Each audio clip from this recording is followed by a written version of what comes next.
কোনো নাগরিকদেরকে সরকার বিরোধিতা করা হচ্ছে, আইন শৃঙ্খলা পরিস্থিতি খারাপ করা হচ্ছে, ন্যাশনাল ইন্টারেস্টের বাইরে কাজ করা হচ্ছে, এসব বলে গুম করতে না পারে, তার জন্য এই কনভেনশনটা আমরা স্বাক্ষর করেছি এবং এইটার ব্যাপারে প্রয়োজনীয় আইনি সংস্কার আমরা গ্রহণ করব।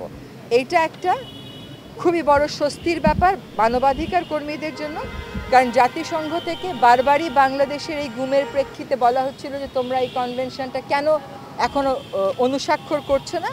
সেই প্রেক্ষিতে আমরা মনে করি যে আমরা একটা খুব শক্ত ভিত্তি, যেটা আমরা সবসময় অস্বীকার করে এসেছিলাম এ যাবৎকাল, যদিও গুম বাংলাদেশে অহরহই করছিল, সে ভিত্তিটা আমরা স্থাপন করতে পারলাম। আমাদের উপদেষ্টা পরিষদে সিদ্ধান্ত হয়েছে যে এই ফুটবল টিমের জন্য আমরা একটা সম্বর্ধনা আয়োজন করব। আরেকটা হলো যে আমাদের বাংলাদেশ জাতীয় ক্রিকেট দল, আপনারা জানেন যে পাকিস্তানকে হারিয়েছে। তো আমরা মনে করছি যে এই যে একটা উদ্যম এসছে খেলোয়াড়দের মধ্যে, এটাকে ধরে রাখবার জন্য তাদেরকে অভিনন্দন জানানো দরকার।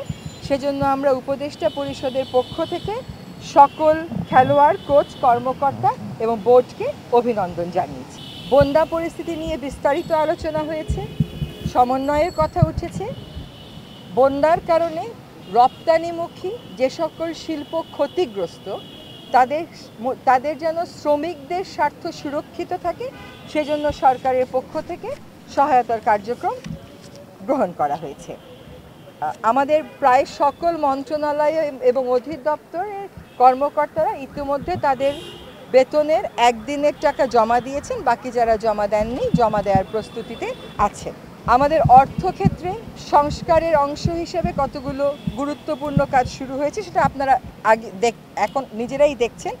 একটা হচ্ছে যে একটা সিদ্ধান্ত হয়েছে যে কালো টাকা সাদা করার যে বিধি এবং রীতি, সেটা বন্ধ করে দেওয়া হবে। কারণ এখান থেকে সরকার যেটুকুন টাকা আনতে পারে সেটুকুন টাকা দিয়ে সরকারের যে খুব বেশি কিছু আগায় তা না, বরং মূল্যবোধটা অনেক বেশি অবক্ষয়িত হয়। ফলে এটার বিরুদ্ধে স্পষ্ট একটা সিদ্ধান্ত হয়েছে। অর্থ পাচারের বিরুদ্ধে কার্যক্রম শুরু হয়ে গেছে। আরেকটা হচ্ছে অত্যাবশ্যকীয় পণ্যের দাম মানুষের ক্রয় সীমানার মধ্যে রাখতে যা যা করার দরকার, সরকার সেই কাজগুলো করা শুরু করে দিয়েছে। আমাদের হজ একটা অনেক বড় ব্যাপার বাংলাদেশি মুসলমানদের জন্য। এই হজের ক্ষেত্রে একটা সিন্ডিকেট আমরা দেখতে পাই, যেটা হজের প্যাকেজের মূল্য অনেকটা বাড়িয়ে তোলে। তো হজের যে খরচ, সেটা যৌক্তিকভাবে যাতে কমানো যায়, সেজন্য সংশ্লিষ্ট মন্ত্রণালয় কাজ শুরু করেছে। আমরা রাজনৈতিক দলগুলোর সাথে আলাপ আলোচনার প্রক্রিয়াটা চালু রাখব। তাদের কাছ থেকে সংস্কার প্রস্তাব যা আসবে সেগুলোও গ্রহণ করব। সে ব্যাপারে একটা পদ্ধতির বিষয়ে কথা হয়েছে। আমাদের আগে একটা পদ্ধতি ছিল জিও এনজিও কোঅর্ডিনেশন, সরকার এবং বেসরকারি প্রতিষ্ঠানগুলোর কোঅর্ডিনেশন, সেটাকে আবার রিভাইভ করার একটা সিদ্ধান্ত নেওয়া হয়েছে। আর আমরা দায়িত্ব গ্রহণের সময় থেকে 1 মাসের মধ্যে কোন কোন মন্ত্রণালয় কি কি কাজ করেছে, সরকার কি কি কাজ করেছে, সেগুলোর ব্যাপারে একটা নোট প্রস্তুত করে আপনাদেরকে দিয়ে দেব।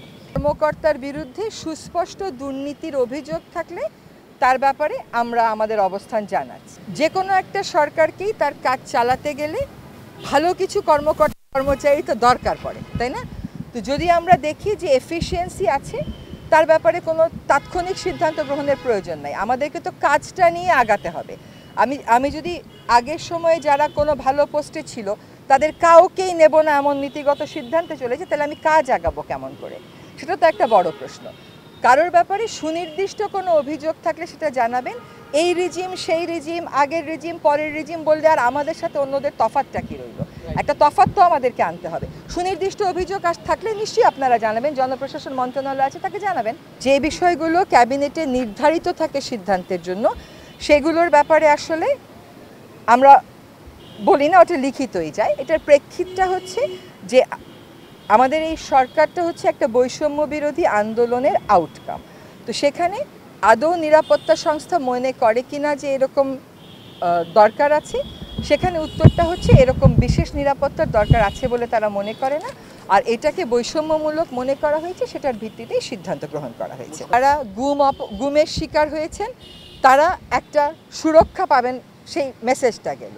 দ্বিতীয় মেসেজটা গেল যে সরকারি পর্যায় থেকে যে ফ্যাসিবাদ কায়েম রাখার জন্য বিভিন্ন প্রতিষ্ঠানকে ব্যবহার করে এই বিরুদ্ধ মতকে দমন করার জন্য গুম করে ফেলা, এইখানেও একটা শক্ত বার্তা গেল যে এসব আর হবে না, এখানে একটা স্পষ্ট বার্তা গেল।